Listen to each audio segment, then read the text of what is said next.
Vi har om integralregning, og vi har fået det spørgsmål stillet at redegøre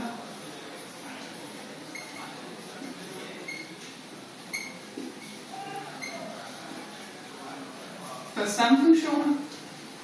Og stamfunktioner, det er det samme som det ubestemte integrale, og det kan man definere ved at sige, at det ubestemte integrale skriver man store f af x, og man kan så sige, at store f af x er stamfunktionen til lille f af x, altså vores funktion, hvis store f af x differentieret er lig med f af x.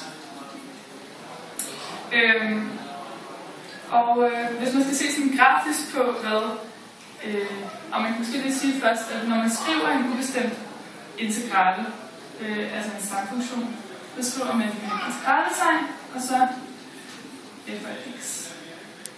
Og så kan man så integrere det i forhold med hensyn til x. Så det vil altså være en ubestemt stamfunktion, eller en stamfunktion til funktionen f af x. Hvis man skal se det sådan grafisk, vi gør det herovre, for at få en forståelse for, hvad er en stamfunktion, hvordan ser den ud, og hvordan reagerer den, så kan man sige, at hvis vi har funktionen f af x her, så er der uendelig mange stamfunktioner til f af x, og de ligger vertikalt forskudt under hinanden. Og det er så de forskellige stamfunktioner, der er her. Og vi blev så spurgt, hvordan man kan bruge stamfunktioner til at udregne et areal.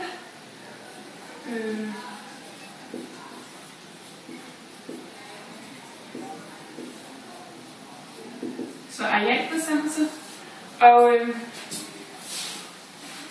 det gør man ved at tage den bestemte integral, og måske skulle jeg forklare, hvad det var, vi skal bestemme areal for.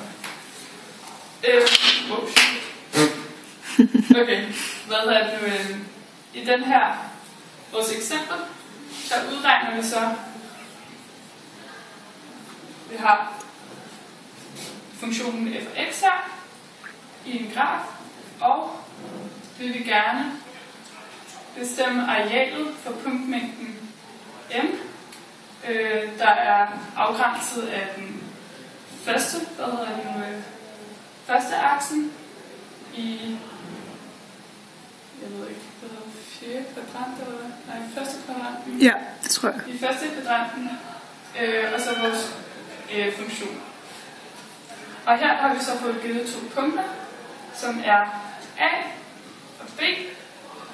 Og det tager vi så ind og sætter ind i en bestemt integrale for vores funktion i intervallet A til B. Og det er altså vores nedre værdi og vores øvre værdi. Og det gør vi så med hensyn til x. Og ud af det, der vil vi så få arealet for punktmængden m. Altså hele det her areal. Hvis nu vi så har 2 funktioner, der krydser hinanden, så har vi stadig her f af x, og i det her tilfælde har vi så g af x. Og vi skal så finde arealet af punktmængden m, som er afgrænset mellem de her 2 funktioner. Og der skal vi igen finde den øvre værdi, som er b, og den nedre værdi, som er a. Og igen så tager vi den bestemte integrale af f af x, og her der skal vi nemlig gøre, at der ser vi så hvilken en af vores funktioner, der ligger øverst, og det er så g af x, og der bruger vi så differensreglen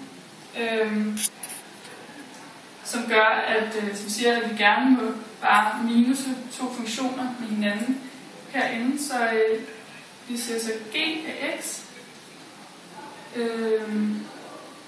i intervallet a til b minus f af x med hensyn til x. Og det som det så gør, altså som trinvis, det er, at først så får vi så arealet under g af x mellem i intervallet a til b, og det er altså hele det her areal. Men det der så sker, man så minuser arealet under f af x i intervallet a til b, det er så, at vi jo ikke får det her med alligevel, og det var jo f af x, og det minuser vi, altså derfor så får vi så er lige med arealet til punkten N. Godt.